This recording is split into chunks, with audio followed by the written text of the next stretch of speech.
316 Study Session 14 Comparison of the Major Differences between Military and Civil Rule. Introduction. As a follow-up to our series of lectures from Lecture 10 to 13, this lecture will attempt to isolate the major differences between military regimes and civilian or democratic administrations. In line with our focus on Nigeria, right from Lecture 10, this lecture will also concentrate on these two types of administrative systems with particular reference to Nigeria, although there are many of these regimes and administrations that could be used. We shall select the Abacha military regime between 1993 and 1998 and Obasanjo's civilian administration between 1999 and 2007 for illustration. This is because they are still relatively recent in the country's history and therefore should be fresh in our memories. Learning outcomes. At the end of this study session, it is expected that you should be able to isolate and discuss the basic differences between military and civil rule, give a list of all past military and civilian administrations in Nigeria, differentiate between the regime of General Sani Abacha and that of Chief Olusegun Obasanjo, and lastly, suggest and recommend either military or civil rule for Nigeria. The key points that we shall adopt to analyze the differences between the Sani Abacha military regime and Olusegun Obasanjo's civilian administration in Nigeria will include 1. Enthronement of the government, 2. Tenure of office, 3. Respect for human dignity and rights, 4. The economy, 5. Independence of judiciary, and lastly, socio-economic competition. 1. Enthronement of the government. The regime of General Sani Abacha came into office in November 1993 after it upstaged the interim national government of Chief Ernest Shonekan in a coup. Thus, this implies that the Abacha takeover of power was forceful and could probably have been impossible without the military force and the weapons that were available. In line with modern governance and administration, such a takeover is unconstitutional and is unlikely to bring development. On the other hand, the Obasanjo civilian administration was sworn in on May 29, 1999, after the then president and his People's Democratic Party, PDP, were declared by INEC as the winner of the presidential election held in that same year.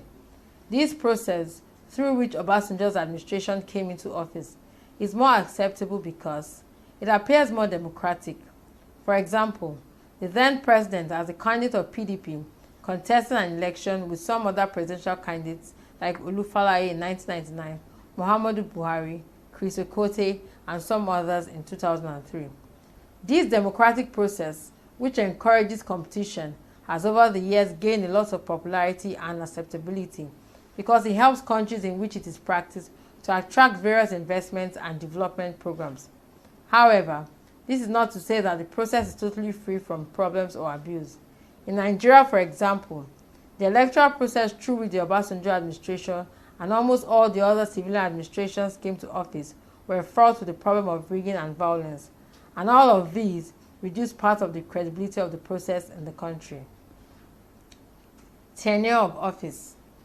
Although General Abacha and other top members of his regime promised that they would be in office for a short period and thereafter organize a transition program for civilians to take over, Abacha did not look prepared to vacate office as at the time he died in 1998. In fact, rather than prepare to vacate, he became the sole presidential candidate for the 5 political parties, UNCP, DPN, GDM, CNC, and NCPN, that his regime registered to participate in a fake transition program. In other words, but for his sudden death in 1998, Abacha could not have willingly left office because no tenure was fixed for him as at the time of his ascendancy to the office of head of state. For Obasanjo, on the other hand, it is clearly stipulated in 1999 Constitution that his first term will terminate in 2003 and that he will seek re-election for another 4-year term to end in 2007. This was why the rumored attempt by President Obasanjo to illegally extend his tenure by way of constitutional amendment, popularly called the Third Term Agenda, in 2005, generated so much controversy until it finally failed. Respect for human dignity and rights. Most constitutions across the globe provides for citizens to have certain levels of freedom. These include freedom of association, e.g., to belong to any lawful association or group that the citizens desire, freedom of expression, e.g., to voice out one's opinion about general affairs in the country, etc. When all of these are respected and well observed by the government and citizens in the country, it is often said that such a country respects fundamental human rights. Under Abacha, the constitution was revoked, so there was no way fundamental human rights could have been regarded. That was why so many professional associations, student groups, newspaper houses, and similar others were either proscribed or shut down at that point in time.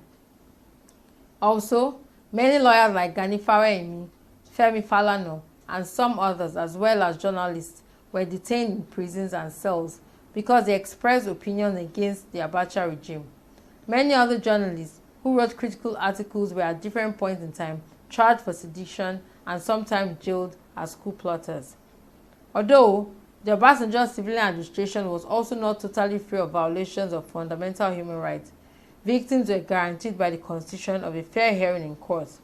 Thus, it implies that the Constitution prevented the Obasanjo administration from becoming as bad as the Abacha regime in terms of infringement on the rights of the ordinary citizens.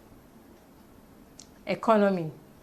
Being a regime that was not accountable to the electorate because they did not elect it, Abacha regime prepared and implemented yearly budgets, awarded contracts, paid salaries, controlled the Central Bank of Nigeria, exported crude oil, and did so many other things in Nigeria's economic sector the way it pleased the then head of state and close associates.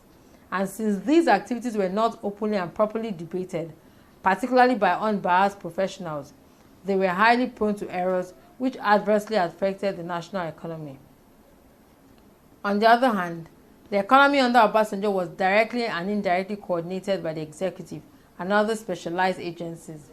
In fact, the legislature also had a role to play, especially in the discussion of annual budgets and the appointment of officers into strategic offices, like the CBN and others that directly affect the economy. In the light of these, transparency and accountability seem to have been higher, and these accounted for the healthier economy under Obasanjo. You may be aware that the Obasanjo administration, relatively better economic management helped it in settling Nigeria's huge debt of $30 billion to the Paris Club, World Bank, and other international lenders in 2005.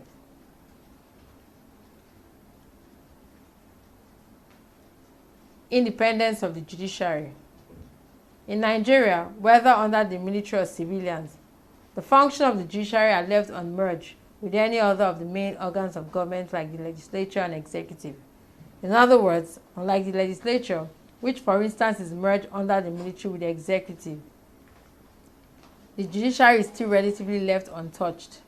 However, we should note that under Abacha, like other military regimes in Nigeria, there were still special military tribunals which usurped part of the powers and functions of the judiciary. In the light of these, the judiciary that is supposed to be the final arbiter when conflicts arise was hindered under General Abacha. Meanwhile, under the Obasanjo civilian administration, higher adherence to constitutional provisions ensured that judiciary was far more independent than under the Abacha regime. Lastly, socioeconomic competition. Finally, in view of the fact that the Abacha military regime was more or less a closed system, it did not allow healthy socioeconomic and political competitions, for example, between political parties, economic groups, and etc., and therefore hindered growth and development that often accompany such healthy competitions. On the other hand, even with the occasional attempt under President Obasanjo to cripple the opposition parties and other economic interests that were unfriendly with his government, the Constitution provided the leverage through which the Nigerian political system was constantly kept open for competition and the accompanying development. Study session summary. This lecture specifically isolated certain key factors like the enthronement of the government, tenure of office, respect for human dignity and rights, the economy, independence of the judiciary, and socioeconomic competition to compare the Abacha regime and Obasanjo's civilian administration in Nigeria. End of study session 14. Thank you for listening.